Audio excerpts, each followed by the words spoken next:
This is Reimagining Higher Education, your go-to podcast with remarkable education leaders sharing personal stories from their experience in and around the sector, including reflection and hope for progress in the sector. With your host, Professor Judyth Sachs, former PVC Learning and Teaching at the University of Sydney, Deputy Vice-Chancellor and Provost at Macquarie University, and Special Advisor in Higher Education at KPMG, and now Chief Academic Officer at Studiosity. Welcome. I've got the pleasure of talking to the Vice-Chancellor of Lincoln University, Professor Grant Edwards. Now, Grant, you're actually a born and bred of the local region. You did your undergraduate there. You came back and after doing research in the UK, you came back as a senior lecturer, worked your way through Deputy Vice-Chancellor, Vice-Chancellor. So before we get on to the specific questions, can you share with us the object that represents your leadership journey and your approach to learning? Yeah, I think I'm going to share an interesting one, which is a hockey stick. And this is one of my kids' hockey sticks that I brought out. Why I'm sharing that is that it probably defined why I ended up at Lincoln, why I ended up on a journey through Oxford University as well, and why I didn't end up at some other university to start with. And it actually exposed me to leadership characteristics. So my journey, I came out of a school in a small town called Wellsford out of the lower Northland region in New Zealand. And so I jumped over a range of universities in New Zealand to come to Lincoln College at that point in time, when it was a college, not a university. And I came here not probably because of education, but because of hockey. And I wanted to come to Canterbury because it was a thriving hockey place. And that's the primary reason why I ended up here. But through time, it actually crafted my journey through academia, including a journey through Oxford as part of a Rhodes Scholarship. But more importantly, it's through all that, I've been deeply connected in the sport and playing hockey, but coaching hockey. And it's actually inspired me to actually look at the relevance of those two things to leadership and how you build teams and craft that journey along the way through that. And it's kept me very enthused about the idea of continually working, in particular with young people and inspiring the next generation to come through and seeing people be transformed through sport, in the case of hockey, but also through education. And that's why I put it up there as something that I am deeply connected to throughout my journey in academia. That's a great story. Just following on from that, what is it about team sports that you think helps you craft a leadership role that's quite different from people who either haven't played any sport or who've been sort of individualist sporting people? Yeah, I think it's a lot of it is about still when you coach and you're seeking leadership in sport, it's a lot about crafting the strategy of essentially how you want to play, what your values are, and how you want to interact as individuals to come together. So I think that the key part of in the leadership journey is sort of the relationship of building teams. And a lot of sport is still based on individual development and actually developing individuals, but recognizing they're as part of a team and how they contribute to that moving forward. But a key part of that is actually working out in terms of our sport and teamwork and if you want to succeed, you probably have to work out what you want to be really good at and work out and providing real focus around those things and being able to demonstrate that is a really important part of that teamwork environment. So you've been at Lincoln for quite a while in the role of both coming there as doing an undergraduate honours degree, then coming back as a senior lecturer, associate professor, deputy vice-chancellor, and vice-chancellor. What keeps you at Lincoln and what drew you back to Lincoln? Yeah, I think what keeps me at the Lincoln is I think this real the foundation around specialization for the land-based sectors and generating impact in areas that are really important for our economies, both nationally and internationally. I think that's a big thing that drives me to continue a journey from academia into to leadership roles at the university and to be able to craft impact for something that is probably greater than the size of the number of staff or the number of students that we actually have and the ability to do that. What brings me back to this university is I think, is the real deep commitment of staff and the focus they have and the commitment they have to that overall desire to really contribute in the land-based sectors of agriculture and food and fibre and tourism conservation. And I'm really passionate about that as a type thing. So that's what really draws me into those areas. So as I mentioned earlier, I came to Lincoln in 2002 to 2004 actually to do an audit. If I walked around now, what would I see walking around the campus, and what would the students be doing? Okay. Well, you would see for probably and then as a remarkably transformed campus, first of all. It looks different. I believe it looks different, it sounds different, has a different feel to it. This university was deeply impacted by the earthquakes in 2010 and 2011 here in the Canterbury region. And so you will see a university that is transformed from a building and facilities point of view with a modern perspective around that. You also see a university that is deeply entrenched in its specialization for the land still and specialization in the areas of agriculture, horticulture, agribusiness, environment. But you'll see a university that has a vastly different student population with over half the students now as postgraduates and half the students over the age of 25. So since when you came here in probably 2004, you would see that a remarkable transformation in the student body towards a very postgraduate intensive university that has happened over a relatively short space of time.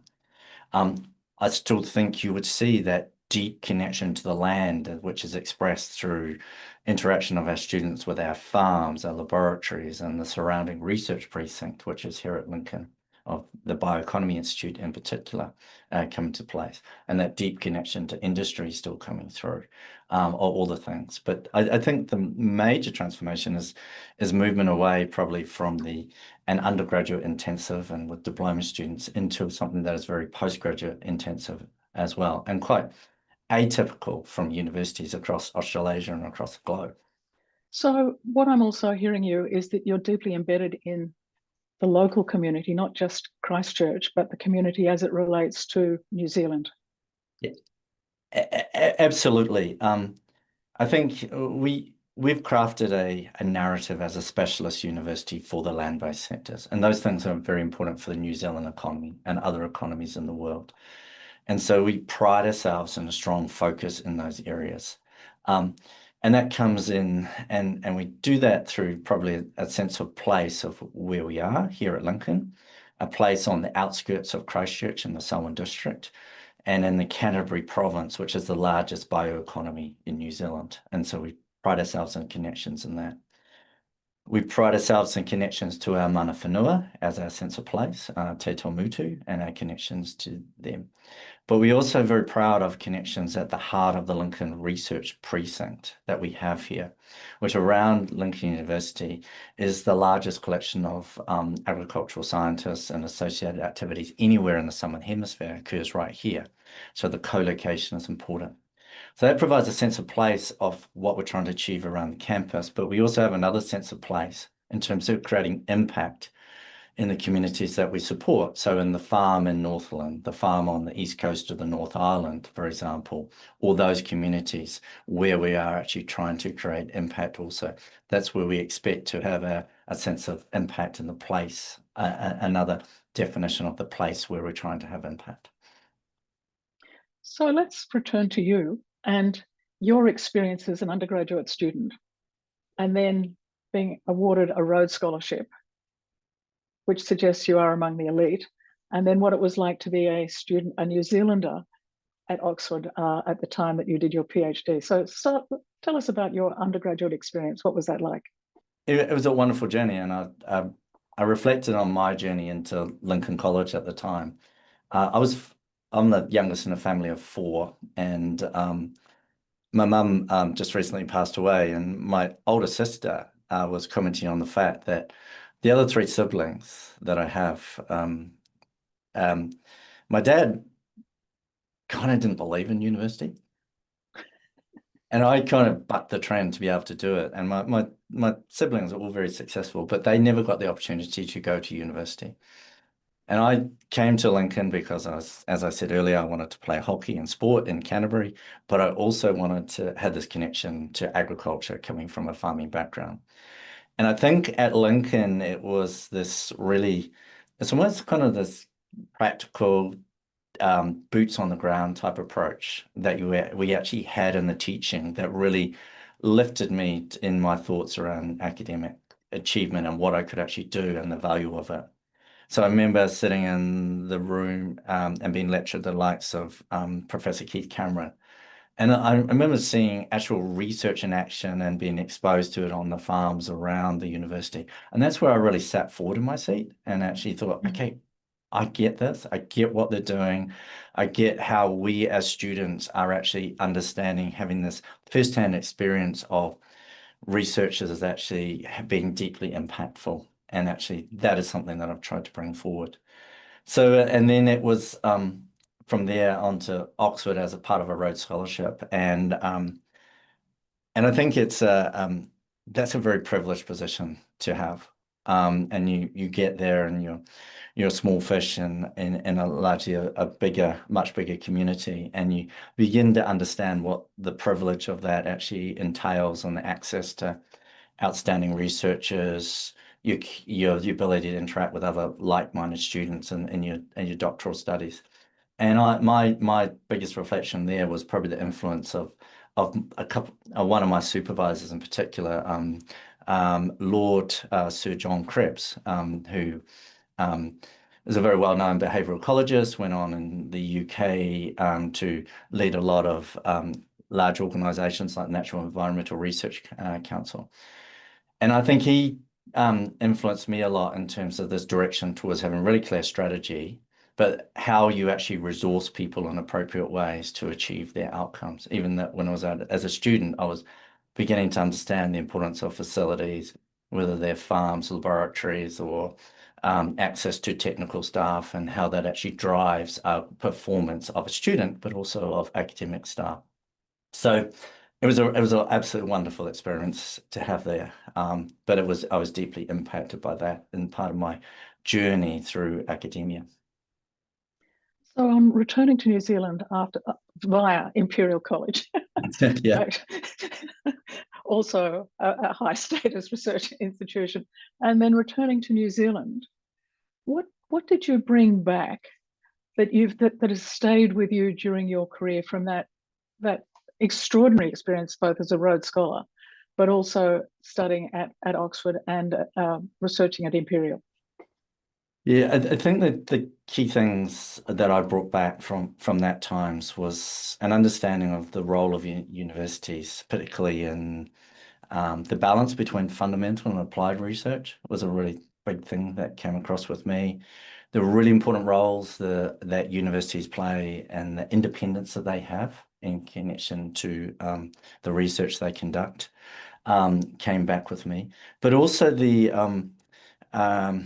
importance as you progress through time, the importance of a really clear strategy of what you're trying to do. And you spoke of Imperial College, and I had a couple of experiences at Imperial College London. One was in the Department of Biology at Silwood Park. And the other one was when I returned to the UK for a while and I worked at Imperial College at Y. So that was the old Y College, which was transferred into, was part of University of London, became Imperial College. And I saw at that time that as a staff member there, there was no real clear strategy around what Y College as an agricultural college would actually be in a larger university like Imperial College as it was amalgamated back in. And in the end, it was wound up and put into something else. So I saw some of those experiences of not having really clear strategy and focus about how you got to apply your resources into particular areas as something that I've carried with me for a long time, having experienced it overseas and then brought back to Lincoln. And a little doubt that Lincoln has been similarly challenged on those over the past 20 years. In particular, it's had a range of partnership discussions with other providers. It's been challenged from a financial point of view.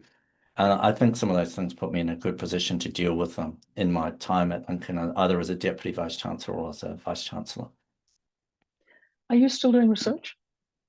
No, I'm not. It's one of the things I engaged in very little research at this point in time. I was had a role as a professor of dairy production systems, and that was about largely drawing together aspects of forages, animal behavior and management to create dairy production systems that were directed towards improved productivity, profitability, and at the same time reduced environmental impact. I guess I don't active involved in research, but I am deeply concerned about facilities for research at this point in time and development of facilities that allow people to thrive, like farms, laboratories, and how they are managed effectively. And I'm still very deeply interested in collaboration for research, of how to develop collaborative models between universities and between universities and in New Zealand, the emerging public research organizations to be able to drive effective outcomes in research. So my interest is in research is very much around the facilitation of research through good resources, development of people, but at the same time, development of really effective partnerships for that. Do you miss it? I mean, you're still involved, but you're an enabler for other people to do it. But do you miss that sort of the joy of discovery, the excitement of some new ideas, and just those exchanges that we often have as academics? Yeah, I do miss that on occasions, but it's balanced against the joy of seeing other people succeed and actually come to life, whether it's an early career academic, and to reflect on the contribution that a decision or resourcing may have had towards that development of that person, whether it's a development of a really good supervision model between a university and a public research organization that allows them to thrive, or some facilities, or giving them some direction into how to partner effectively and to grow. I get real joy out of seeing that happen. And I think that brings me back to the team sport around hockey, because I get a lot of joy around that actually happening, to see people grow in really challenging circumstances to actually thrive. So that's where my real enjoyment comes from at this point in time.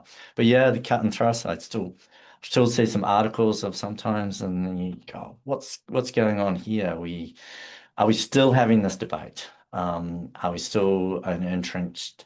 We still got these views that we're still bringing across, but then you see some of the remarkable discoveries being made in a wide range of sectors, including agriculture and technologies related to that are really making massive transformations. So let's talk about, given that this series is about reimagining higher education. So just let us know. Some people won't have a great knowledge of New Zealand higher education. So what are the challenges facing higher education in New Zealand? But the challenges facing, and you mentioned Lincoln in passing, but let's start with the challenges facing higher education.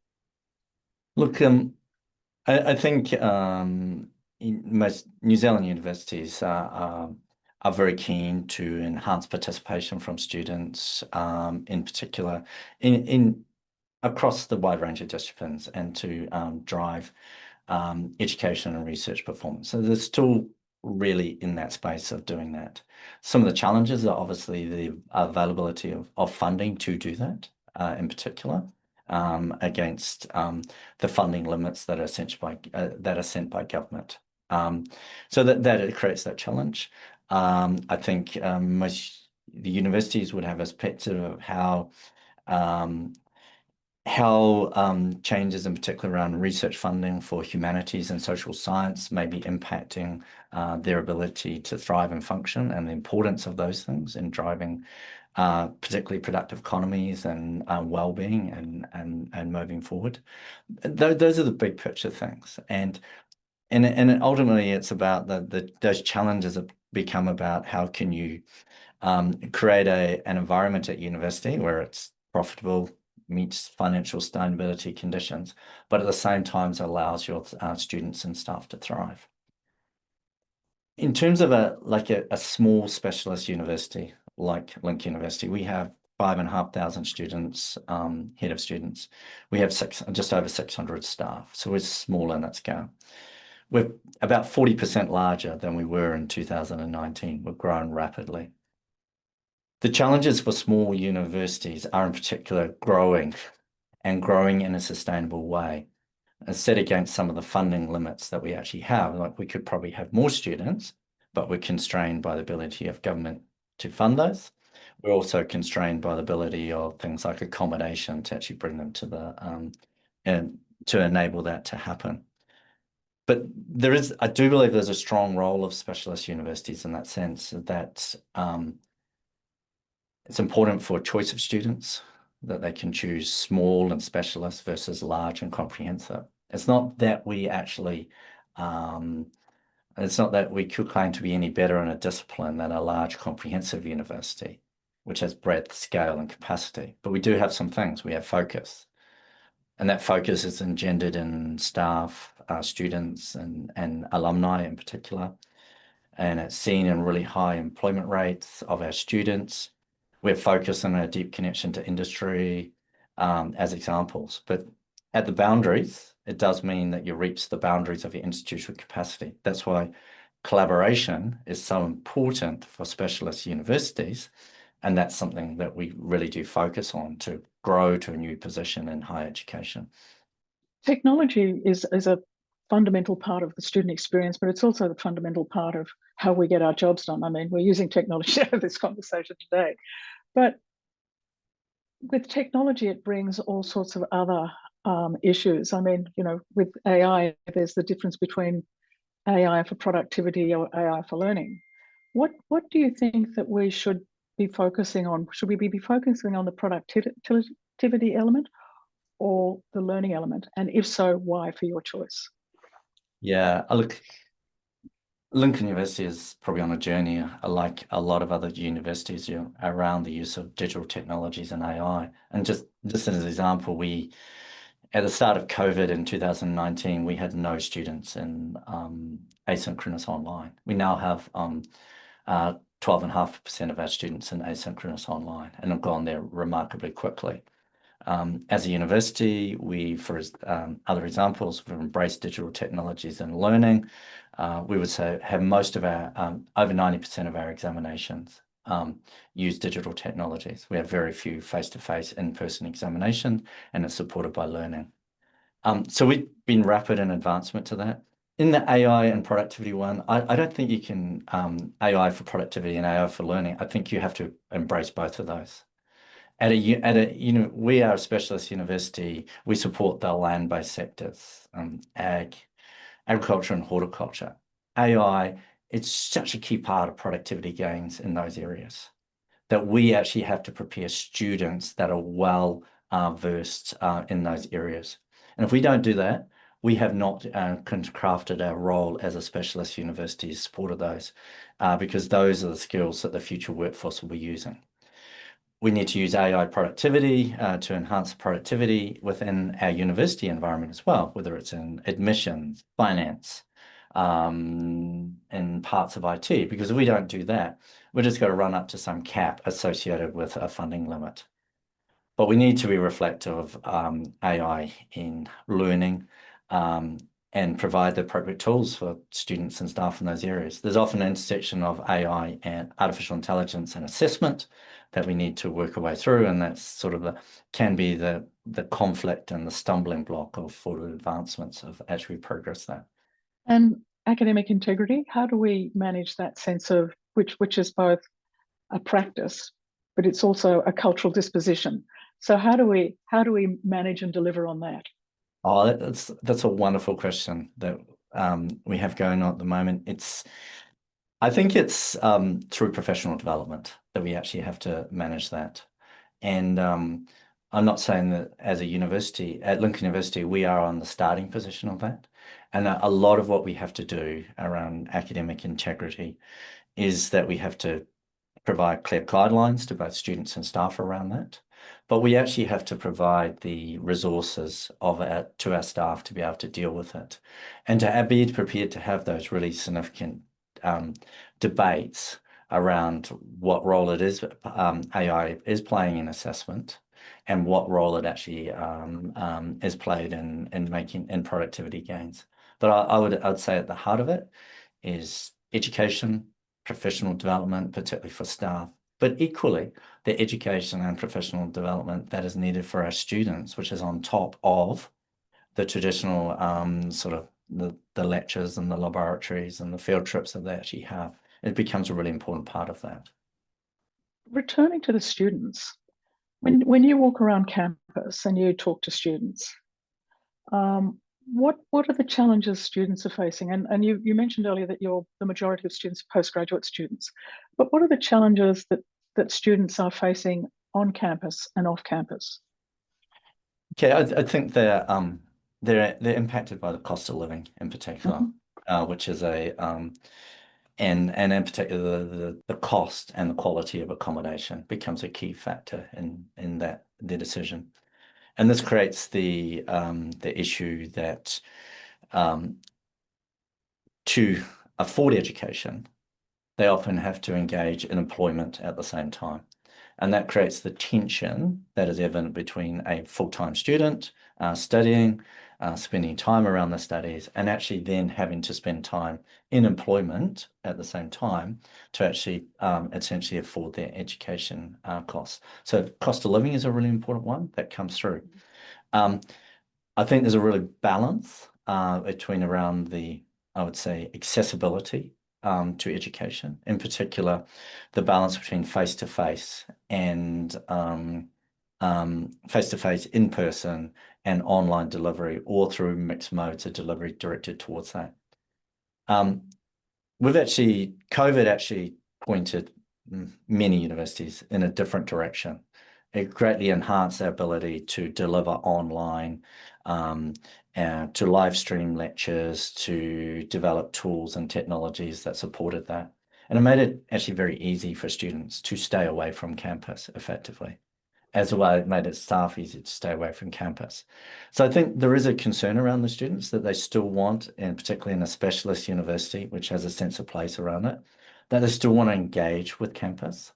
And so we actually have to provide a mechanism of bringing those students back to campus through the relevance of what we do here and the approaches to it.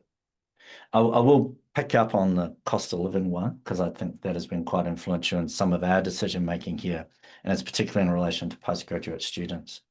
Our growth in postgraduate students perhaps coincided because we had programs that the postgraduate students wanted, but about the middle period of COVID, we made a decision to introduce a fee waiver for our domestic postgraduate students, where our domestic postgraduate students can essentially study for free on core academic programs at the university.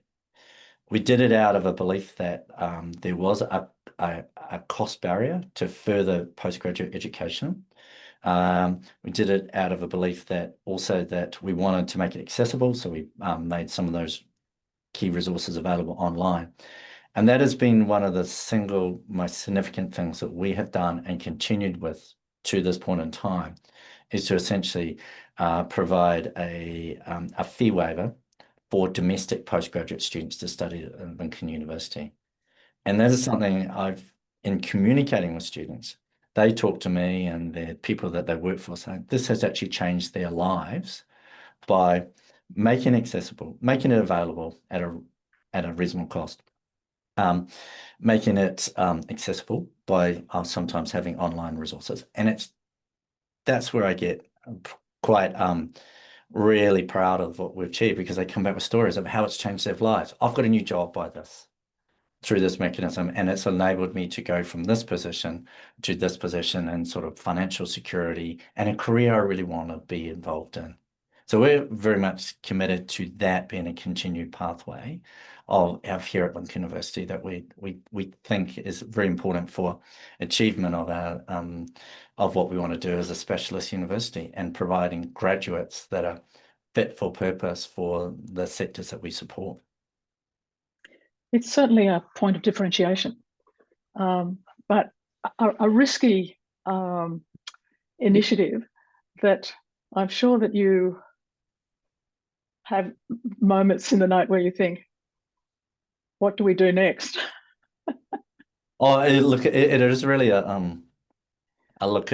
We did it because at the point in time, it came out of COVID, and at that point in time, the government was seeking for mechanisms to encourage more students to perhaps change career, and their focus was in pre-degree, and they introduced an additional fee waiver for diploma students, particularly in relation to agriculture. And we thought, okay, this is a driving factor to get people who want to change career at that point in time or might have been losing their jobs as a consequence of COVID to actually go to a new position. And it worked from that point of view. Okay, the principle that we operate here is that at that point in time, the university did have underutilized resource. So your underutilized resource was a qualification that didn't have enough students in it. So we had staff and committed to it. We had the rooms and the lecture rooms available for it, but it had few students in it. So essentially, you're actually through this mechanism, you enabled that resource to be more fully utilized. The issue comes around at the boundaries where your growth is rapid, and you come into conflict with the ability to fund those additional students from a government point of view. And yeah, we ended up with unfunded students at the university that we worked our way through, and at this moment we're doing some modifications to the programs that we have the fee waiver in particular. Are they key programs, for example, for advancing the New Zealand economy? Are they key programs for advancing our strategy as well, and some modifications of it? But yeah, it hasn't come about without many conversations with our university council around the importance of it. It's what it actually is, but it's been quite important for continually growing the university, providing a really great mechanism for us to interact with industry partners at postgraduate level, increasing our impact. And so I think it's something that I'm really proud that we initiated and have been able to continue at the university. I'm going to put you in an imaginary situation because sadly it's unlikely to happen. If you were given the opportunity to implement one big, bold initiative to support students, what would it be? I would actually be supporting towards actually a greater use of fee waivers across our undergraduate student population. I think that would make a marked initiative at the university, marked difference, and it would increase the number of students that come into important sectors. If I was given the opportunity to implement that, and it has financial constraints about it, it would probably be the thing that would transform the university at the most to be able to do it. I might give you another one. Sure. Sure. And this one would be the bold, and it's probably not bold. It's just to greatly construct a model of a university working very effectively with a public research organization to be actually to have a really unified model of a university working with a public research organization in a joined up model across staff, students, facilities would be a model that I think would actually be transformation for the university as a whole, and actually for New Zealand as a whole. Is there an appetite for that to happen? Look, I think New Zealand has undergone reforms of the public research organisations, or the Crown Research Institutes, and the formation of the public research organisations. There is the opportunity through that's the reform of science going on. I think we need to look really closely at what role universities play in connection with those.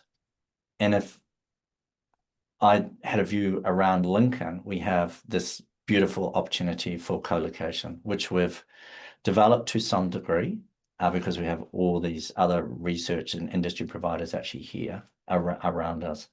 I think there's more that we can do in that space. And I think the direction of current New Zealand government is very much towards enhanced collaboration, not only between universities, but between universities and research institutes to drive up in particular that connection to economic growth in the country as a whole. Returning to the students again, walking around the campus, what advice, and going to many graduations, what advice would you give students in terms of what you think from your experience would be helpful? I'd probably give the same advice I give to a hockey team in terms, turn up, can't ignore that. Turn up, make the most of the lecturing staff and the academic staff that are presenting to you. I would say another thing, particularly for students, is make the most of your campus experience, because it is the campus experience at Lincoln that provides the opportunity to enhance your thinking, the interaction with our farms, our wider community, and as examples of where that comes through. I would say use internships and practical experience really wisely, and be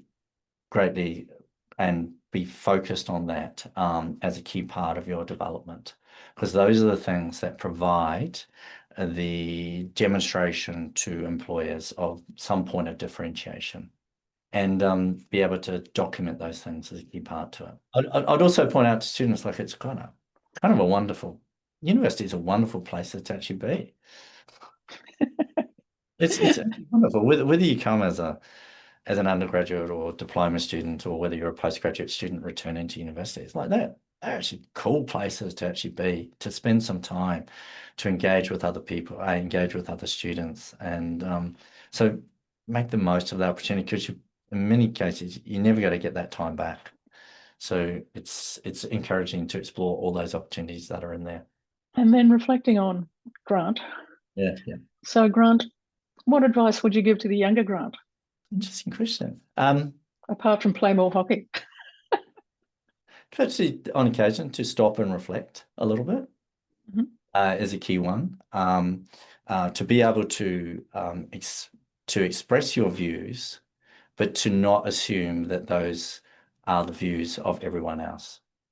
So I think there's an element here that when you're in leadership, that's just the balance of being able to say, okay, here are my ideas, but I want to have really great consultation and feedback around those is a really important thing. So expressing something to my younger self would be to actually develop pathways to do that to more effectively along the way. If I was giving any advice back to myself, I would back to younger self, and I'd give this advice to anyone, is that continue to take every opportunity of professional development that is presented to you, and also to take every opportunity to apply for jobs, to be able to give that elevation in your level of performance. That's great advice. My last question is quirky. Yeah. What are you reading at the moment? What am I reading at the moment? Apart from meeting agendas. Okay, first of all, I must admit, I'm not a big reader. What I'm reading at the moment is a history of the Matarangi. Okay. Matarangi is a region, a river in Warkworth, in the northern part of just north of Auckland in New Zealand. And I think I just over the stage of life, I've become deeply connected of looking back of how the original settlers in that region crafted their pathway forward. So I'm reading a history of Matarangi. That was a couple of those that have been written. So I'm going through that. I'm also reading a book, and this might sound a really weird one, on the history of heritage roses in New Zealand. And the other thing, I'm quite a passionate gardener, and I'm trying to understand how these things have endured and come forward. And you have these roses with beautiful smell, not so much color, but smell. And I'm getting a history of those two things. So those are the two things that I'm reading at the moment. So I'm into reading histories of things that I'm probably finding some relevance to through stage of life and various things that have happened. But it's about place. We started our conversation with the idea of place, and now place, but also then beauty. So the beauty of the roses and the development of the smell. And gardens. Gardens are most therapeutic places. Oh yeah, you'll see me light up. I've got quite a spectacular garden that I've crafted away at over the 20 years I've been around Lincoln. They're a real place to reflect, to get away, and to see the fruits of your labour. And it's not only for me; it's for things that I have. And developing and sort of a heritage collection of plants of fruit, and particularly peaches and potatoes and so forth, that have been transferred to me by my family and sort of become somewhat the custodian of. And I absolutely love that sort of stuff of actually carrying that sense of place and harvesting and providing and how it comes through. But gardens are absolutely a key part of my way of sort of regenerating and taking time away from the role of the Vice-Chancellor and reading agenda papers, as you say. Grant, this has been a really enjoyable conversation. Thank you for making time. And you are the last of the New Zealand Vice-Chancellors. So I've ended my conversations with a ripper. Thank you. I've greatly enjoyed it, actually, and I'm glad I did follow up to make sure this happened with you. And it's a wonderful conversation, and it's kind of it's provided an opportunity just to reflect on the journey that you've had that I've had along the way, and what has been really important to me. You have been listening to Studiosity's podcast, Reimagining Higher Education, candid conversations within higher education, sharing stories of leadership, change, and best practice in teaching and learning. Visit studiosity.com.